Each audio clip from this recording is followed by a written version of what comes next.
여기 원주 시민 여러분, 안녕하십니까. 저는 이 자리에서 하나님의 복된 말씀을 증거하고자 합니다. 원주 시민 여러분, 하나님은 죄인들의 멸망이나 죄인들의 불행을 결코 원하시지 않습니다. 지금 시국이 중국 폐렴으로 인해서 나라가 굉장히 어수선한 상태에 있습니다. 하나님은 인간이 이런 역병으로 인해서 고통당하는 것을 결코 기뻐하시지 않습니다. 악인인들 그것을 좋아하겠습니까? 하물며 하나님께서 그것을 기뻐하시겠습니까? 그러므로 이러한 시기에 우리가 알아야 할 것은 이렇게 어려운 때일수록 말이죠, 스스로 그런 이 중국 폐렴 이런 그 연병에 스스로 많은 노력을 기울여서 조심해야 될 것입니다. 만일 조심하지 않고 함부로 생활함으로 말미암아 그런 병에 걸린다면 그것은 누구를 원망할 수가 없을 것입니다. 우리는 이러한 연병을 조심해야 되고, 그리고 또한 이러한 때에 말이죠, 하나님을 의지해야 되는 것입니다. 여기 원주 시민 여러분, 인간의 목숨은 유한한 것이고, 그리고 인간은 마치 연약한 질그릇과 같습니다. 그러므로 이런 때에 그런 내가 예기치 않은 어떤 일로 인해서 말이죠, 나에게 큰 불행이 올 수가 있는 것입니다. 그리고 또한 이것은 나 하나만의 불행으로 끝나는 것이 아니고 우리 가족들의 불행, 그리고 친척들의 불행, 그리고 나와 관련된 연관되어 있는 사람들의 불행, 이렇게 사회적인 불행이 되는 것입니다. 그러므로 이런 때에 말이죠, 우리는 스스로 회개하고 하나님의 은총을 구해야 되는 것입니다. 하나님이 나를 보호해 주실 것을 하나님께 간절히 구해야 되는 것입니다. 여기 교회 성당 여러분, 하나님께서는 우리들의 그 불행을 원치 않으시기 때문에 우리가 하나님을 더욱더 의지하기를 원하시고, 또한 여기 교회 성당 여러분, 당신은 이런 때 하나님께서 나를 보호하신다는 것을 믿으십니까? 그리고 당신은 이런 때 이런 연병에서 나를 보호해달라고, 또한 나의 가족들을 보호해달라고, 또한 이 사회에 그런 연병이 물리쳐지도록 하나님께 그것을 구하십니까? 만약 그것을 당신이 구하고 있다면 당신은 믿음이 있는 사람이 있는 것입니다. 왜냐하면 불가능하다고 여겨지는 것은 사람이 구하지 않는 거예요. 이것이 가능한 일이다. 하나님의 능력으로 이 연병이 모조리 뿌리 뽑혀지고, 그리고 하나님은 우리가 건강하고 행복하게 되기를 원하신다. 여기 교회 성도 여러분, 그것을 믿으십니까? 당신 그것을 믿기 때문에 하나님께 그러한 은총을 구하고 있습니까? 또한 여기 교회를 다니시지 않는 여기 원주 시민 여러분, 하나님은 당신이 하나님을 의지하기를 원하십니다. 그러므로 이제까지는 하나님을 믿지 않았다 할지라도 이제부터 하나님을 의지할 생각을 하십시오. 주님, 이 죽음의 연병이 이 사회를 뒤덮고 있는데, 사람들은 이 연병이 두려워서, 죽음이 두려워서 모두 다 마스크를 하고 다니는데, 주님이 저를 이 위험에서 구해주십시오. 하나님, 저의 가족들을 이 연병에서 구해주십시오. 하나님, 이 사회를 연병에서 구해주십시오. 이렇게 외치시기 바랍니다.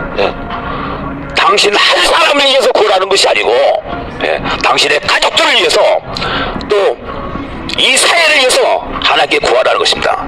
또한 이 자리에 여기 원주 시민 여러분, 우리에게는 우리를 지켜주시는 하나님이 있을 뿐만 아니라, 또한 이 사회에는 그리스도의 피의 권세가 있는 것입니다. 하나님의 아들이 십자가에 못 박혀 죽으셨습니다. 제가 누군가에게 듣기는 예수님이 죽으셨을 때 그 갈보리 골고다 언덕에서 피를 흘려주셨습니다. 그리고 그 피는 말이죠, 그것이 그 빗물에 씻기고 그것이 바다로 가고 그 피가 말이죠, 이 지구 전체를 돌아다니고 있는 것입니다. 그것이 그 피가 수증기가 돼서 그 양이 얼마나 미세하든지 간에 어쨌든 그 피가 이 전 지구를 감싸고 있는 것입니다. 이 그리스도의 피는 권세가 있는 피입니다. 그러므로 이 피의 권세를 의지하시기 바랍니다. 그리스도의 피가 나를 보호하고 나의 가족을 보호하고 이 사회를 보호하게 해달라고 하나님께 부르주시기 바랍니다. 또한 여기 교회 성당 여러분, 제가 한 가지 유감인 것은 개신교 쪽은 이 그리스도의 피를 많이 강조합니다. 비록 미흡한 점이 있지만은 이 예수님의 피에 대해서 그 권세를 알고 많이 강조합니다. 그러나 여기 성당 여러분, 제가 그 천주교 쪽은 말이죠, 많은 신부님들의 그 강론도 들어봤는데 제가 한 가지 좀 유감인 것은 말이죠, 신부님들이나 추기경님들이나 이런 분들이 예수 그리스도의 피의 그 능력과 권세를 말하지 않는 것 같아요. 이것이 유감인 것입니다. 예수님은 이 땅에 오신 그 목적이 무엇인가? 피를 흘리기 위해서 오신 것입니다. 죽으시기 위해서 이 땅에 오신 것입니다. 죽으시기 위해서 이 땅에 오셨다는 것은 그만큼 이 예수님의 피가 너무나 중요하다는 것입니다. 인자에 온 것은 섬김을 받으려 함이 아니요 도리어 섬기려 하고 많은 사람을 위하여 자신의 목숨을 주기 위함이라. 예수님의 그 피가 말이죠, 우리에게 영원한 생명이 되기 때문에 예수님이 피를 흘리신 것입니다.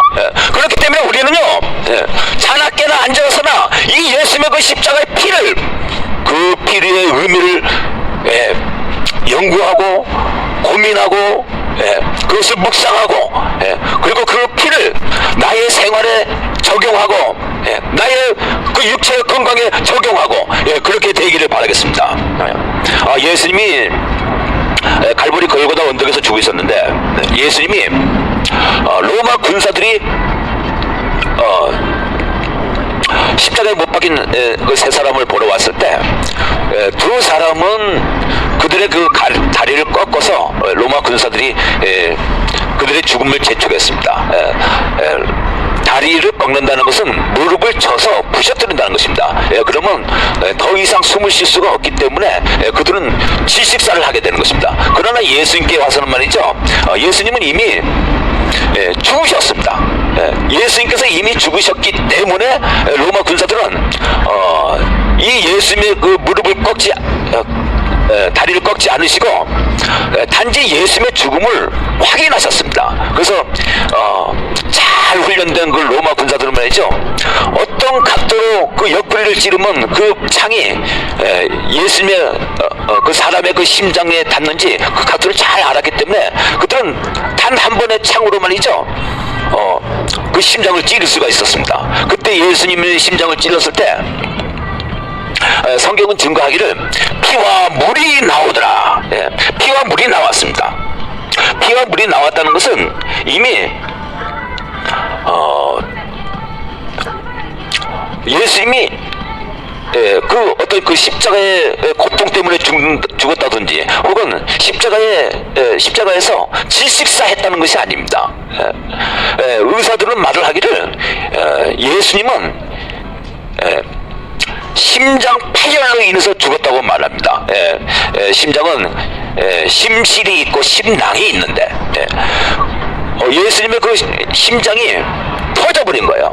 터져버려서 그 심장에 있는 피가 심낭, 그 심장을 둘러싸는 심낭에 고여있다가 이것이 시간이 지나면서 말이죠, 그 피가 피와 물로 분리가 된 것입니다.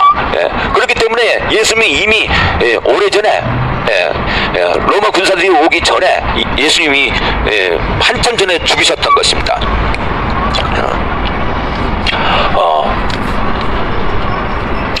예수님의 그 죽음은 그 정신적인 고통 그리고 영적인 고통이 예수님의 육체에 너무나 큰 영향을 끼쳐서 예수님은 심장 파열로 죽으신 것입니다. 예, 사람이 말이죠, 어떤 두려운 일이 있다든지 그러면 혹은 어떤 그 감정들, 이런 감정이 있으면 그것은 인간의 육체에 많은 영향을 끼치게 됩니다. 그래서 심장이 두근두근 하기도 하고 벌렁벌렁 하기도 그렇지 않습니까?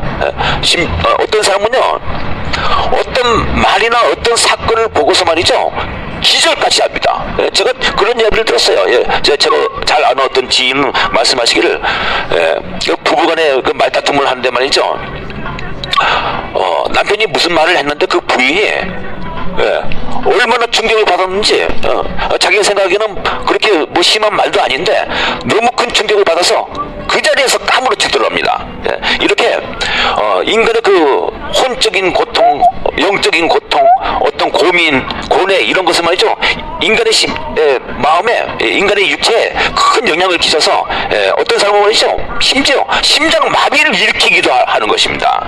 그렇기 때문에 예수님은 왜 죽으셨는가?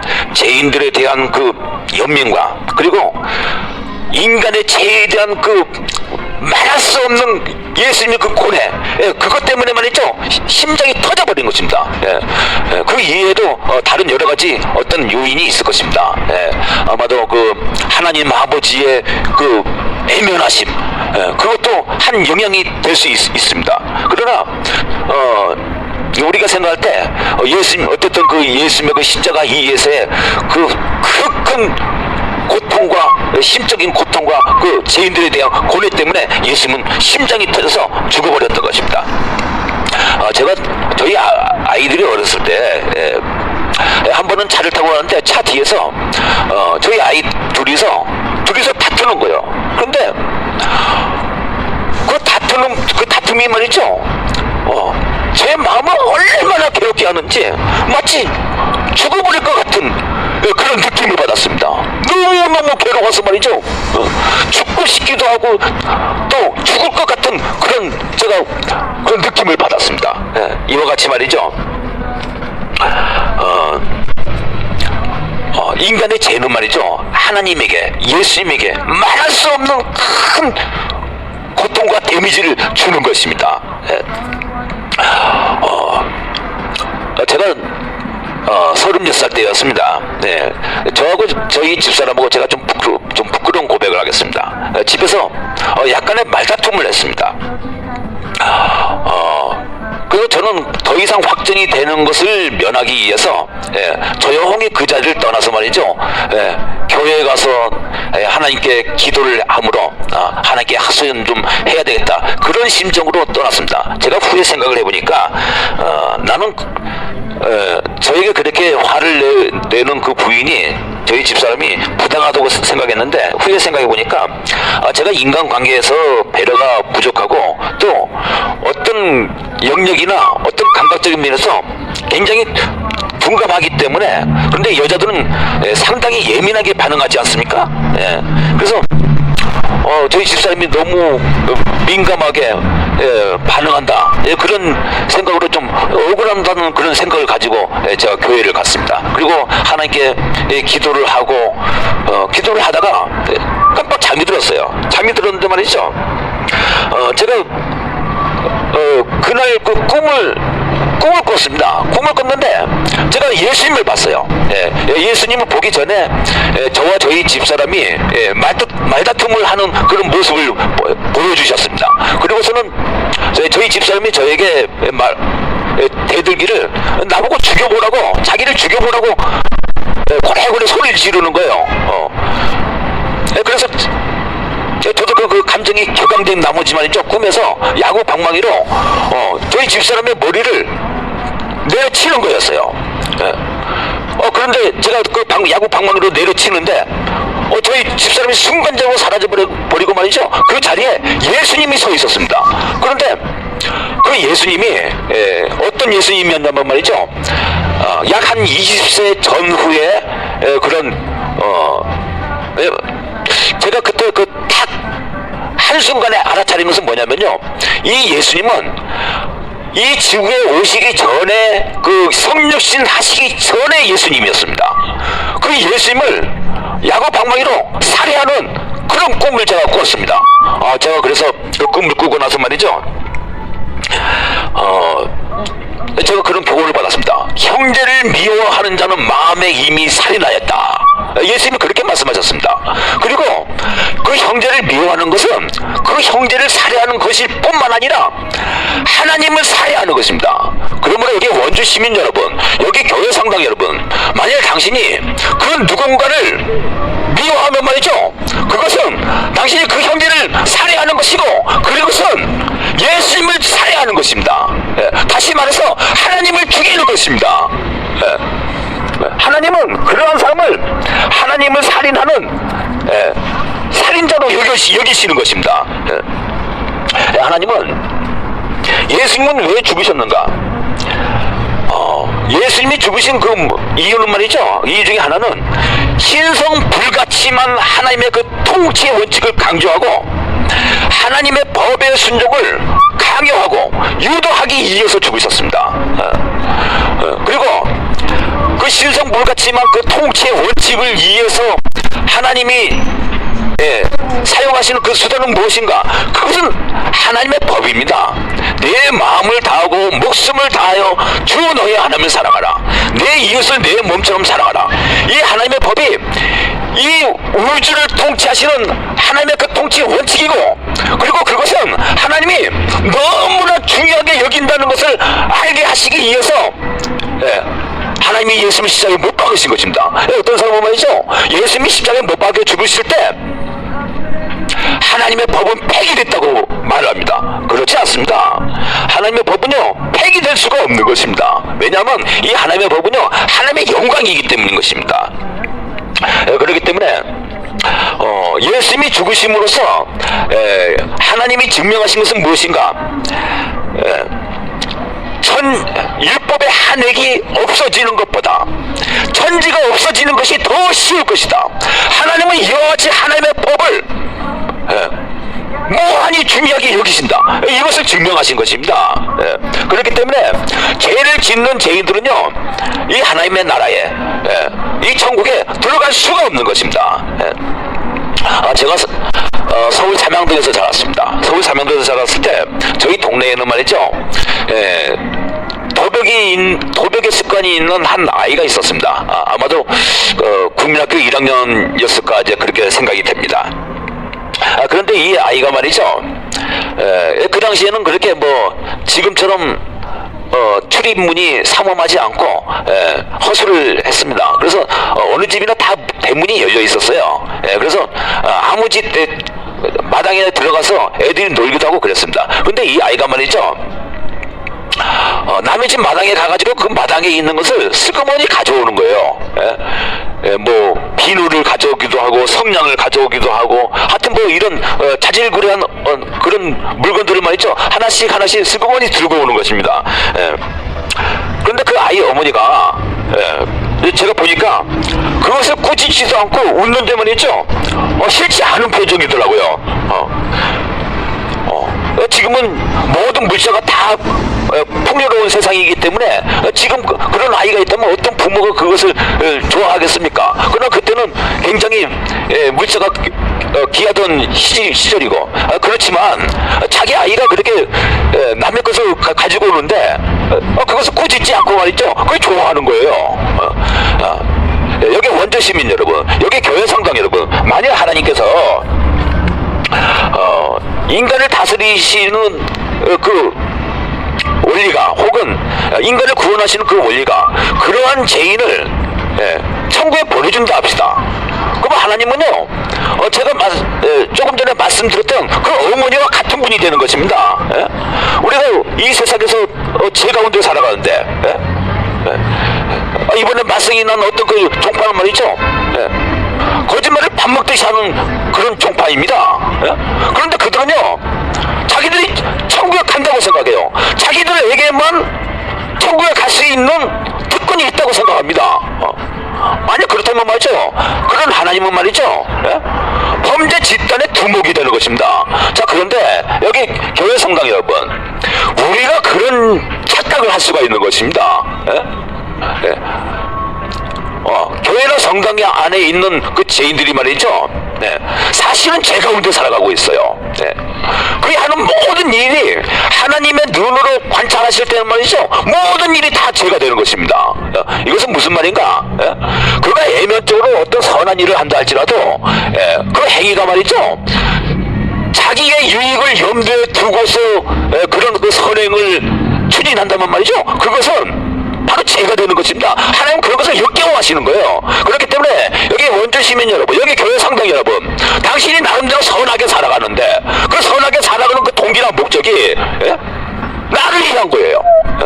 그럼 그런 사람이 천국에 갈 수 있겠습니까? 내가 신앙생활을 열심히 하는데 그 신앙생활을 열심히 하는 그 이유가 결과적으로는 말이죠, 내가 천국에 가기 위한 것이라든지 어쨌든 내가 축복을 받기 위한 것이라든지, 만약 그런 동기나 목적을 가지고 있다면 그 사람이 천국에 갈 수 있겠습니까? 하나님이 그런 사람을 천국에 보내주시겠습니까? 이것을 깊이 생각해야 되는 것입니다. 왜냐하면요, 대부분의 그 기독교인들이 이것을 깊이 생각하지 않고 자기가 죄 가운데 살아가고 있는데도 불구하고 그는 자기가 천국에 갈 수 있다고 생각하는 거예요. 그건 불가능한 것입니다. 그렇기 때문에 원주 시민 여러분, 여기 교회 성당 여러분, 거짓말로 사람을 속이고 떳떳지 못하게 돈을 벌어서 헌금하고 혹은 내가 살아가는 그 동기나 목적이 이기적이고 그런 죄인을 하나님이 천국에 보내준다면요, 제가 아까 말씀드린 그 아이의 엄마와 같은 그런 하나님이 되는 것입니다. 비루한 하나님. 그런 하나님은요, 쉽게 말해서 범죄 단체의 두목이 되는 것입니다. 그렇기 때문에 천국은 어떤 사람이 가는 것인가? 정결한 백성들만 천국에 가는 것입니다. 너희 의가 서기관과 바리새인들의 의보다 더 낫지 않으면 결단코 천국에 갈 수 없느니라. 예수님이 그렇게 말씀하셨습니다. 그러므로 여기 원주 시민 여러분, 여기 교회 성당 여러분, 이 세상에는 말이죠, 그런 바리새인들이 많이 있는 것입니다.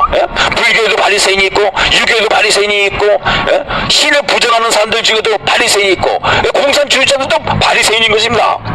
그렇기 때문에 만일 당신의 의가 그런 바리새인들의 의보다 더 낫지 못하면, 다시 말해서 불교 바리새인들의 의보다 당신의 의가 더 낫지 못하면, 유교 바리새인의 의보다 당신의 의가 더 낫지 못하면, 혹은 무신론자 바리새인의 의보다 당신의 의가 더 낫지 못하면 당신은 천국에 갈 수가 없는 것입니다. 그러한 사람들보다 월등하게 더 낫지 않으면, 그러므로 이 의는요, 양적인 의가 아니고 질적인 의가 되는 것입니다. 그렇기 때문에 우리가 이 세상에서 말이죠, 스스로 의를 행해서 구원을 받는 방법은 이미 사라진 것입니다. 그런 방법으로 내가 천국에 가겠다면요, 그 방법은 벌써 실패를 하는 것입니다. 하나님께서 예수 그리스도의 그 속죄를 받으시는 이유가 있습니다. 예수님은 말이죠, 제가 아까 말씀드렸다시피 죄인들에 대한 그 연민과 사랑, 그리고 죄인들의 그 죄에 대한 예수님의 그 고뇌 때문에 하나님이 이 예수님의 그 죽음을 속죄의 죽음으로 받으신 것입니다. 만일 예수님에게 그런 고뇌가 없었다면, 단지 하나님께서 명령하셨기 때문에 의무감으로 인해서 예수님이 죽으셨다면, 그래서 십자가에 못 박히셔서 별다른 생각이 없이 내가 하나님의 명령에 순종해야지, 만약 이러한 생각으로 예수님이 죽으셨다면 말이죠, 그것은 하나님께서 속죄의 죽음으로 받으실 수가 없는 것입니다. 그것은 기독교인 예수님이 기독교인으로서의 순교의 죽음은 될 수 있지만은 죄인들을 구원할 수 있는 속죄의 죽음은 되지 않는 것입니다. 그리고 그것은요, 어떻게 말하면요, 일종의 교통사고와 같은 것입니다. 그러나 예수님이 십자가에서 말이죠, 그 고민으로 가득 찬, 그리고 고민과 고뇌와 그 죄인들에 대한 극진한 사랑이, 그리고 하나님께 순종하고자 하는 그 예수님의 그 중심이 하늘 아버지께 올라간 것이었기 때문에 하나님이 그것을 죄인들의 죄를 용서할 수 있는, 사면할 수 있는 속죄의 죽음으로 받아들이신 것입니다. 일본에서 한 10몇 년 전에 김수현이라는 유학생이 있었는데, 그 김수현이라는 그 유학생이 말이죠, 전철 선로에 떨어진 그 한 일본인을, 그 사람을 구출하다가 다가오는 그 기차를 피하지 못하고 말이죠, 죽은 사건이 있었습니다. 그래서 일본인들은 지금도 그 의인 김수현의 죽음을 해마다 기념하고 있는 것입니다.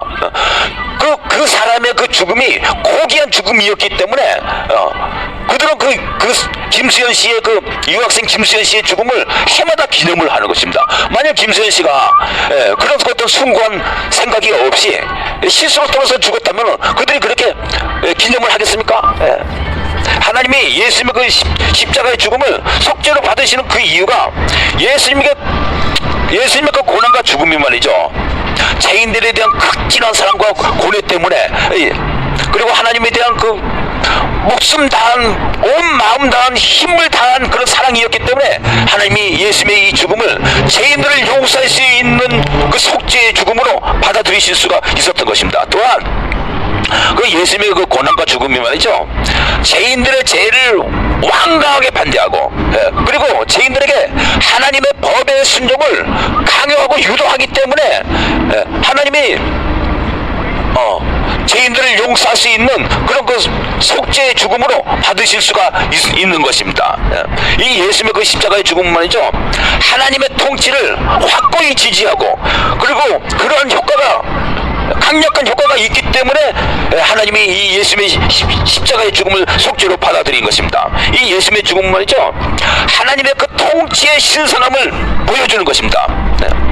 여러분, 하나님의 통치가 얼마나 신성한 것인지 그것을 모르는 사람들은요, 멸망당하는 것입니다. 멸망당하는 거예요. 하나님의 법이 내 마음을 다하고 목숨을 다하고 뜻을 다하고 힘을 다해서 하나님을 사랑하라, 내 이웃을 내 몸처럼 사랑하라, 이런 하나님의 법의 그 중요성, 그 하나님의 그 계명 앞에서 말이죠,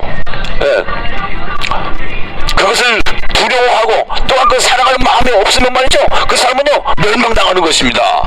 그래서 호세아에서는 뭐라고 써있냐면요, 내 백성이 지식이 없으므로 망하는도다. 너희가 지식을 버렸으므로 나도 너를 버려 내 제사장이 되지 못하게 할 것이요, 내가 내 하나님의 율법을 잊었으니 나도 내 자녀들을 잊어버리라. 이 호세아가 말하기를, 하나님께서 말씀하시기를 나의 백성이 지식이 없어서 망한다. 그런데 무슨 지식인가? 율법에 대한 지식입니다. 왜냐하면 이 하나님의 통치는 하나님께서 가장 중요하게 여기시는 것입니다.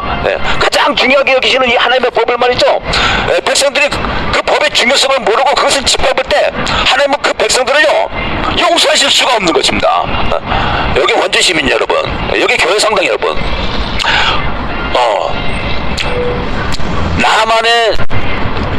남한 GNP의 40분의 1도 안 되는 북한이 망할 듯 하는 그 북한이 망하지 않는 그 이유가 무엇인지 아십니까?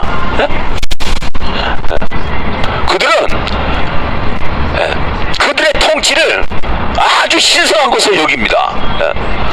백성들이 그들의 통치를 신성하게 여긴다는 것이 아니고 그 지도자들이 그들의 통치를 그렇게 신성하게 여긴다는 거예요. 그리고 백성들은 그것을 따른다는 거예요. 그렇기 때문에 북한에서 말이죠, 북한이 망하기 전까지 북한에서 살려면 말이죠, 북한 정권의 통치에 복종해야 되는 것입니다. 제가 북한의 통치를 지지한다는 말이 아닙니다. 그 사회에서 살아가고자 하는 사람들은 말이죠, 그 정권의 그 통치에 순종을 해야 된다는 것입니다. 왜냐하면 그것은 그들이 그것을 어기는 자에게 목숨을 요구할 정도로 말이죠, 그렇게 중요하게 여기는 것이기 때문입니다.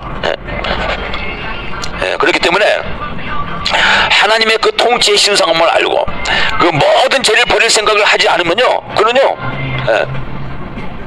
하나님은 이 하나님의 법을 말이죠, 이 우주에서 가장 중요하게 여기기 때문에 그는 하나님의 심판을 피할 수가 없는 것입니다. 그런데 제가 이렇게 말씀드릴까요?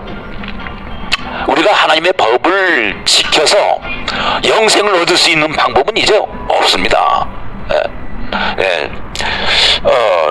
제가 이 기독교, 천주교와 개신교에 대해서 한 가지 유감을 가진 것이 있습니다. 그것은 뭐냐면요, 천주교는 스스로 선을 행해서 영생을 얻으려 합니다. 다시 말하면 타락한 의지를 개혁하지 않고 어떤 그 이기적인 동기 아래에서 선하게 보이는 그 행위를 함으로써 영생을 얻으려 한다, 이런 말입니다. 그리고 개신교는 자신들이 의인은 없나니 하나도 없으며, 이런 말처럼, 이런 말을 동의하고 자신들이 선을 행할 수 없음을 알고 그러고서는 미랄된 믿음으로 영생을 얻으려 하는데, 그들은 거룩함이 없는 그런 믿음으로 다시 말하면 죄 가운데 살아가면서 영생에 이르고자 하는 것입니다. 개신교나 천주교나 이것은 둘 다 잘못된 것입니다. 이제는 율법 이외에 하나님의 한 의가 나타났으니 율법과 선지자들에게 증거를 받은 것이라. 이제는 율법 이외에 하나님의 한 의가 나타났다. 그래서 개신교 신자들은 율법 없이 단지 믿음으로, 그렇지만 그 믿음은 미달된 믿음, 일반적인 믿음, 하나님이 주신 믿음이 아닌 일반적인 믿음, 학습된 믿음, 그런 믿음으로 효과가 없는 그런 믿음으로 그들은 영생을 얻고자 합니다. 그러나 그것은요, 잘못된 것입니다.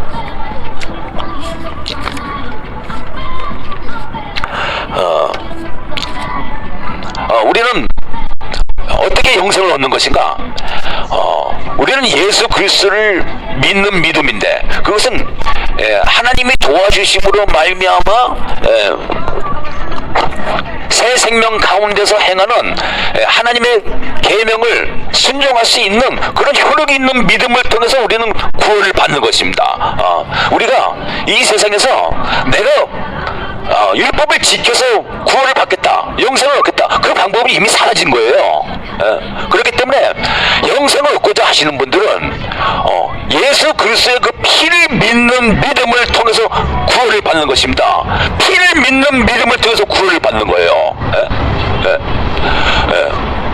목사님이나 신부님을 통해서 인간이 구원을 받는 게 아닙니다. 구원을 받기 위한 어떤 그 방편이 될 수는 있습니다. 그러나 인간을 구원한 것은 하나님이 구원하시는 것입니다. 그러므로 구원을 얻고자 하는 사람들은 그 우리의 죄에 대한 그 슬픔과 고뇌로 예수님이 죽으신 것을 깊이 생각해야 되는 것입니다. 만세본께 김원경 목사님이 이렇게 말씀하셨습니다. 예수님의 죽음으로 말미암아 죄인을 구원하기 위한 조건이 충족되었기 때문에 하나님은 우리에게 구원을 얻으라고 해걸복구를 하신다, 이렇게 말씀하셨습니다. 그렇습니다. 하나님께서는 하나님의 아들의 죽음이 헛되이 될 것을 두려워하십니다. 그렇기 때문에 우리에게 하나님의 아들의 죽음을 믿고 구원을 얻으라고 하나님은 우리에게 애걸복걸을 하시는 것입니다. 그런데 하나님은요, 하나님의 원칙이 있어요. 하나님의 조건이 있어요. 하나님의 원칙을 하나님은 포기하지 않는 것입니다. 하나님의 원칙 아래에서 그 원칙을 수락하고 믿고 회개하고 믿고 구원을 얻으라는 것입니다. 그래서 하나님은요, 우리에게 내거시는 그 조건이 무엇인가? 우리로 하여금 내가 모든 죄를 버리고 하나님의 영광을 위하여 살아야 되겠다, 내가 하나님의 영광을 위해서 살아야 되겠다, 그런 뜻을 정하는 것입니다. 그런 뜻을 정하고 죄 짓지 않는 그 신의 성품에 그 참여하는 것을, 그것을 마음속에 사모하고 하나님께 간절히 은혜를 구함으로써 믿음을 통해서 영원한 생명을 얻는 것을 하나님은 그것을 우리에게 요구하는 것입니다. 하나님이 이 조건을 절대로 포기하시지 않는 것입니다. 하나님은 이러한 조건 아래에서 우리에게 애걸복걸을 하시는 것입니다. 만약 우리가 이러한 하나님의 제안을 거절하면요, 하나님은요, 우리를 구원하실 방법이 없습니다. 하나님의 아들이 그 죽으신 그 죽음을 통해서 우리에게 제공되어지는 그 혜택을 우리가 거절하면요, 하나님은 이렇게 말씀하실 것입니다. 너는 나의 영혼을 짓밟았다. 너는 나의 아들의 죽음을 애면했다. 그리고 나는 모욕했다. 아무런 조건 없이 그 제공되어지는 하나님의 그 고귀한 선물을, 하나님의 호를 너는 짓밟았다. 그렇기 때문에 여기 원주 시민 여러분, 여기 교회 성당 여러분, 이 하나님의 제안을 받아들이시기 바랍니다. 그러면 하나님은 당신에게 영원한 생명을 주실 것입니다. 이 영원한 생명을 날마다 사모하고 구하고 찾고 두드리고 기다리십시오. 그러면 하나님이 어느 한 순간에 당신에게 이 믿음을 주실 것입니다. 이 믿음을 통해서 우리가 구원을 얻는 것입니다. 이 믿음을 얻기까지 쉬지 마시고 하나님의 은혜를 간절히 구하십시오. 구하고 찾고 두드리고 기다린 자에게 하나님은 마침내 은혜를 베풀어 주시는 것입니다. 믿으시기 바랍니다. 감사합니다.